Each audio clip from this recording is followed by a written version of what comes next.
And for us, in a way, the priority has always been the business, more than the family. In a way, we've always reinvested 100% of the profits into the business. So in 165 years, we've never distributed dividends.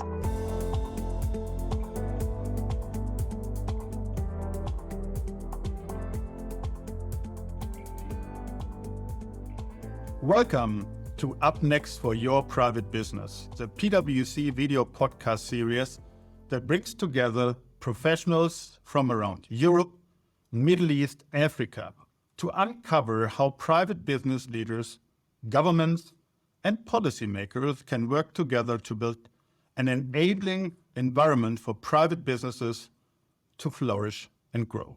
My name is Peter Englisch, Global Family Business at EMEA, Entrepreneurial and Private Business Leader, partner based at PwC in Germany. Today, we are covering the private business landscape. One out of 8 important categories of our PwC Private Business Attractiveness Index 2022. While private businesses are all different, they share some common needs that apply in every case and every location. But which factors are most important, and how will those needs change in the future? To answer those questions, I'm more than happy to be joined today by Hristo Hristov, CEO of Darik Radio, Bulgaria's largest private radio station, and Timothy Cosulich, CEO and board member of Fratelli Cosulich Group, and major multi-generational and multinational logistic group from Italy. Welcome.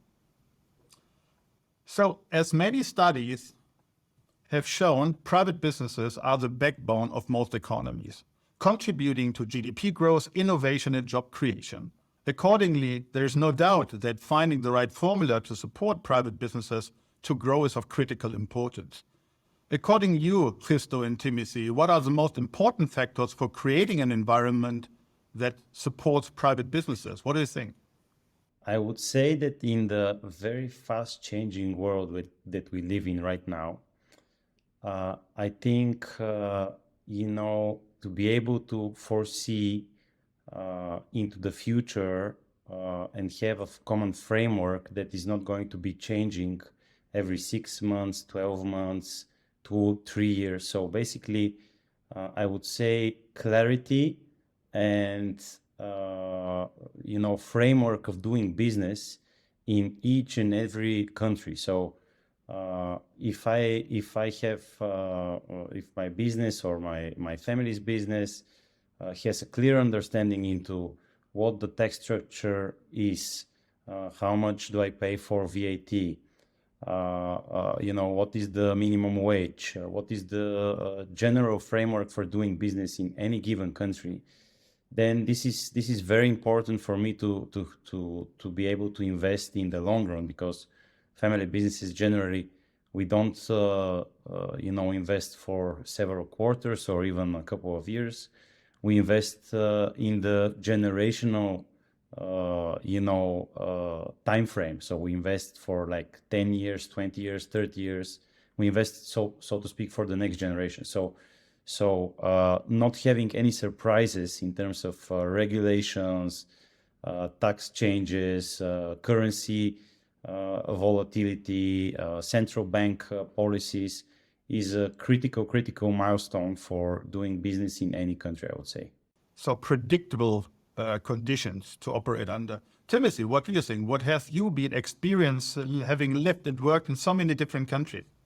Yeah, well, I completely agree with what Hristo just mentioned in terms of the predictability of the work environment and the business environment. And having been based in Singapore for the last 12 years, I had the opportunity and the privilege to appreciate how a country that is able to plan for the long term works. In addition to what Hristo just mentioned, I would say that what I see sometimes lacking in Italy, at least, is the ability to have a true stakeholders management, and so being able to understand that in the life of a business, you will have moments in which the business will have to support society, and times in which society will have to support business, and at some point, the business cannot succeed without the support of society, and vice versa. So having a really broad and wide approach to a business that can benefit society and stakeholders and shareholders at the same time is something that sometimes we see lacking, and we do see a little bit of a win-lose dynamic, as opposed to a discussion on how to have a business that can be successful in a society that benefits from the presence of that business. It's a very interesting point that you are touching on, Timothy. So especially because you have the different expertise, having lived in Singapore, in different other European countries, and just recently returned back to Italy. So with the new government in place, where it's constantly changing business conditions, currently with a lot of geopolitical uncertainties and also high energy prices and inflation, do you observe already that there is a change in private business landscape in Italy, for instance? Well, certainly when you see uncertainty, the first reaction of many businesses is really to put a lot of investments on hold, or at least to become a little bit less entrepreneurial or aggressive. And this is where sometimes family businesses, as Hristo was mentioning earlier, can really make a difference, because we don't really look at what's going to benefit our companies this quarter or this year. We look at things in a much longer term. So this is where even if there is uncertainty, we can really make a difference. Absolutely, couldn't agree more. So you talked also about investment, innovation, and the like. So, and Hristo, you are not just currently the CEO of your family business. You have been a serial entrepreneur at the beginning of your entrepreneurial career, and you are now an investor as well. So if you now for a second change your head from leader of your family business to being an investor, having an investor's perspective. So what is it what you expect from in this quid pro quo? Governance has to do something for the business, and business has to do for the government. So what's needed from an investor's point of view in this current times of uncertainties? So what we expect as a tech sector, as tech scene in Europe, by the way, is very much related to what I previously mentioned. So you expect to have a certain amount of predictability that, for example, the Netherlands, where I would say majority of the venture-based funds are located, doesn't dramatically or drastically change its framework for VCs, or the same goes for Switzerland. So we saw that one market changing dramatically with Brexit. We saw how this affected everything from education, which is access to talent, to access to capital, which is changing, to even to the real estate market, which is having some hard times right now. So I would say predictability, access to talent, and access to capital. And capital now, with the rising interest rates and tightening of the monetary policies, is becoming more and more scarce. We see the markets, basically, they're not so liquid, they're drying up. Investors are bracing for the money that they have, and they are looking so-called, for the first signs that the recession will not be so hard, and that the economic times will be better, and only then can they start spending. Yeah, it's interesting what you're saying with regard to CV capital and the availability of funding from investors. I think this is a place where government can set the right conditions. And I observe that in Europe, some territories, you mentioned the Netherlands, for instance, are doing pretty good to attract institutional investors, so that the funds are available in that particular country. And other countries have also good leading practices. But I think I would not consider this as interference of the government to attract investors. It's most likely something to support the ecosystem in a way that allows startups and young entrepreneurs to find a potential investor. So turning to you, Timothy, so your family business is more than 160 years old. Wow, what an amazing history. So you went obviously through all up and downs, political, geopolitical crisis, even wars in the history of your family business. So from a long time perspective, is it also the availability to investors or more the lending facilities from banks? So what is it that make a huge difference for you to survive in the long run managing such crisis?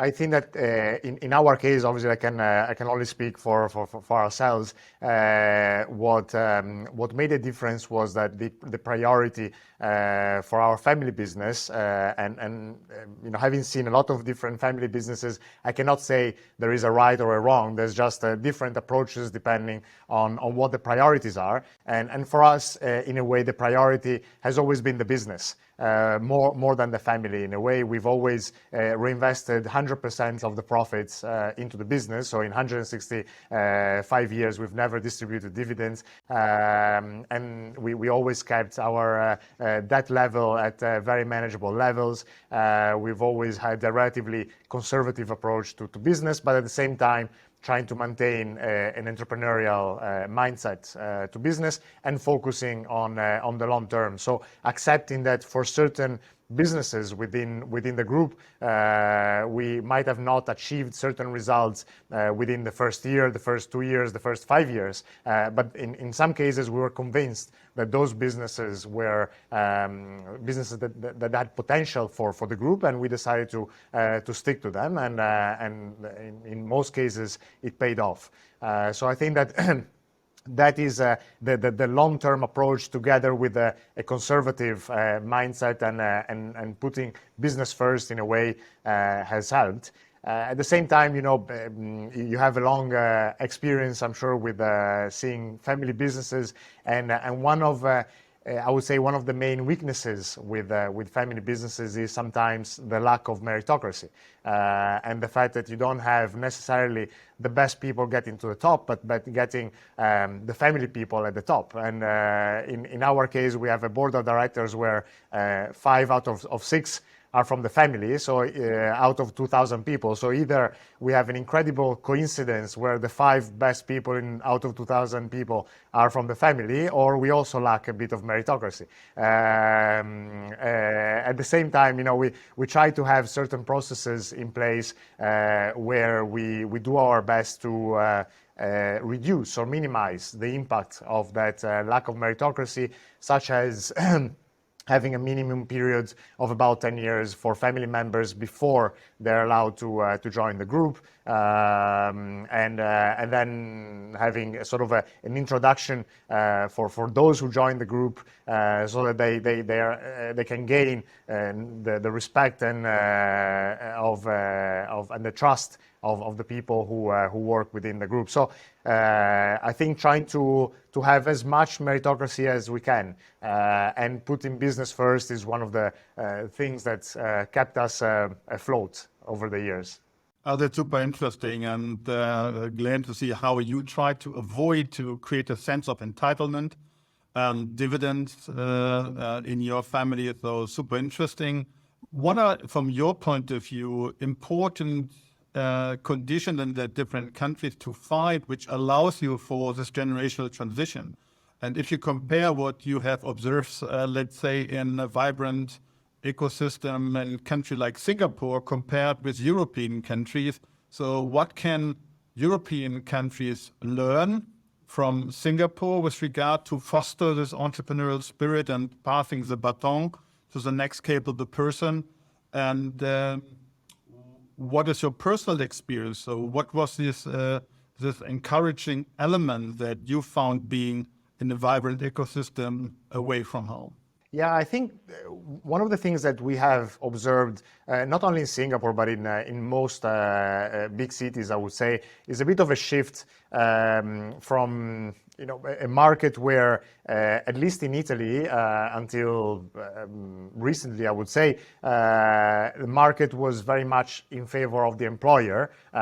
So it would almost be the employee looking for a job, being grateful for having a job, to a situation where actually companies are indeed fighting for talent, to attract talent, and if you don't realize that shift has happened, then you find yourself actually ending up with those who are not particularly talented or particularly ambitious, and who are not willing to invest in their career. So I think making that effort and realizing that as a company, we have to make a real effort to attract the top talent. That is one of the things that, if you're not in one of the main cities, is one of the aspects that you might miss, and it's something that is very clear if you are based in Singapore, in Hong Kong, or New York, or London.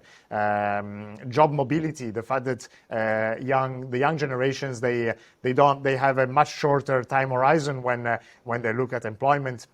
And every X number of years, they want to see something new. And again, taking it upon ourselves as a company to make sure that if we have talent within our organization, it is our responsibility to make sure that we continue to provide our young colleagues with opportunities to learn and develop within the group.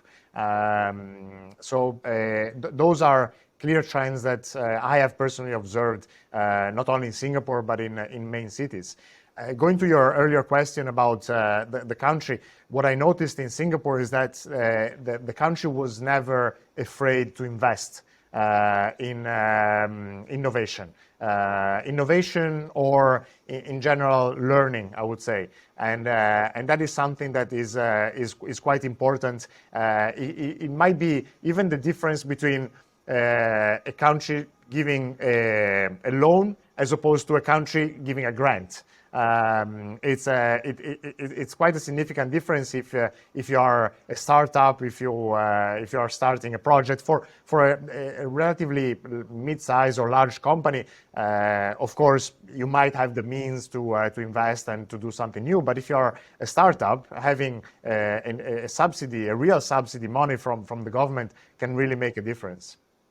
I think this is super important. This is also confirmed by our survey and by our research, that there is a strong correlation between the attractiveness for private businesses in a country, which means that the government is able to provide an enabling environment for private businesses to grow and to flourish. So, Hristo, sometimes we have interesting findings, and also this time we had interesting findings from our research. For instance, that we found that the least time and bureaucracy CEOs and owners spend in Estonia, and because of there is a high level of digitization in public function and so on. So looking at Bulgaria, what would the audience surprise about positive things that are currently happening in Bulgaria? I love that you mentioned Estonia, because I have a lot of companies that are either registered there, or the founders, they have Estonian citizenship. They applied online. Their electronic signature is in their identity card. It's one and the same thing. You can sign and move everywhere with it. I would wish I can see that level of digitization in Bulgaria. Unfortunately, over the last couple of years, there is more or less a political crisis here, with governments changing quickly. Now we're 2.5 months post-elections, and we still don't have a government. And I don't think this is a very, very positive sign for businesses. What I hear from both of you is having a clear vision for the future is of critical importance, for sure, and not only for your own business, but also for a country. So as we are heading towards the end of this conversation, Is there any final message from you, Timothy and Hristo, that you would send to our audience? And is there anything that you wish to achieve for your country and your business in the next 3 to 5 years? Timothy.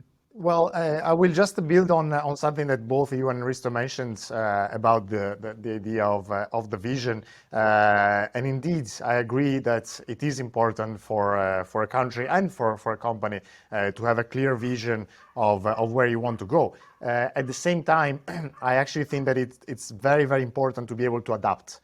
Because change is inevitable, and you might have the best vision ever, but the reality is that then COVID happens, and your vision, we all know where it goes. So I think it is very important to be able to adapt, to change, and for that it's very important to have that open communication between the business community, the government, and so on. And I do want to highlight what Hristo mentioned earlier about the predictability of the system, also in terms of, and I mean, this is maybe a bit of a wider discussion, but sometimes I do find that politicians, they tend to focus on ideas and projects and proposals that get them re-elected, as opposed to projects that are good for the country that might not get them votes. So I think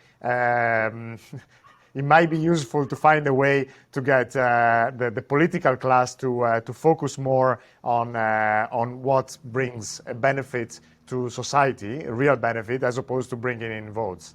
This is going to be a very interesting separate discussion. Thank you, Timothy.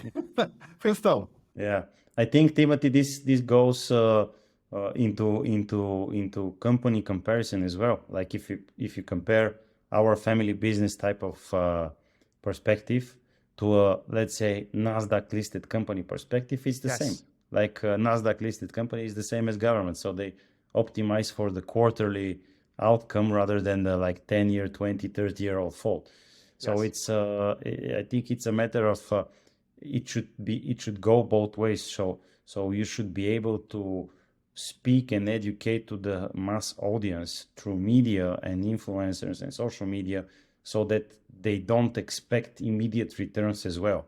So it's like your shareholders in the company that you are, they don't expect immediate returns with the fact that you haven't distributed dividend and so on and so forth. Compare it to, let's say, like 10 million Italians, they expect immediate returns. They expect now to get paid for Christmas because they don't want to think for like next 5 years or next 7 years. Towards the end, I would like to share something very, very interesting. Again, it's dichotomies type of thing. But I would like to compare the technology ecosystem and the startup world with let's say separate countries. When we sit together with the technology entrepreneurs and the VCs, and let's say the successful stories of our region, like Romania, Bulgaria, Turkey, Greece, we don't see it as separate markets. We see it as one pipeline. So we see it as one talent pool and one capital market. So we don't see the borders. So we're not afraid to share know-how. We're not afraid to share data. We're not afraid to share best practices. We actually collaborate. And I think if countries, and especially European countries, tend to collaborate more, building on best practices of other peers, or collaborating with other continents, with countries from other continents, I think we can accelerate as a society much further, and we can progress and take this next down market and downtrend, and actually build on that through technology to have better lives and to have better jobs and to have better outcome, because the technology element now creates a different ball game. It's now not the same as Peter, you producing outcome of X and Timothy producing outcome of X plus 0.5 and me producing X minus 0.3. So it's through technology, we're able to leverage much more our abilities and competences. And basically, this creates enough, I would say, wealth for everybody. And I think this is a very nice closing remark, Hristo, because what you're just saying is, and highlighting is the importance of ecosystems. And we should think more in ecosystems, and in some industry, this trend happened already. Shipping, technology, so many are part of a bigger ecosystem where neither an individual company nor an individual country can change the game and the rule of the game. But there can be additional value add produced if players in the ecosystem working, to our previous points, working towards a common goal for mutual benefit. And I wish that we'll find more interesting ideas for collaboration with the different stakeholders in the open communication mindset that you, Timothy, were referring to build ecosystem which crosses borders, which crosses industries. So the question is how to find this common ground. Thank you both, Timothy and Hristo, for joining the podcast and sharing your insights today. I'm sure that our audience found the discussion as insightful as I did. To everyone watching or listening, thank you for tuning in. If you enjoyed this episode, please subscribe to the podcast series. We will release a new episode each month, so watch out for next month's episode. Hope to see you then. And on that happy note, thank you and goodbye.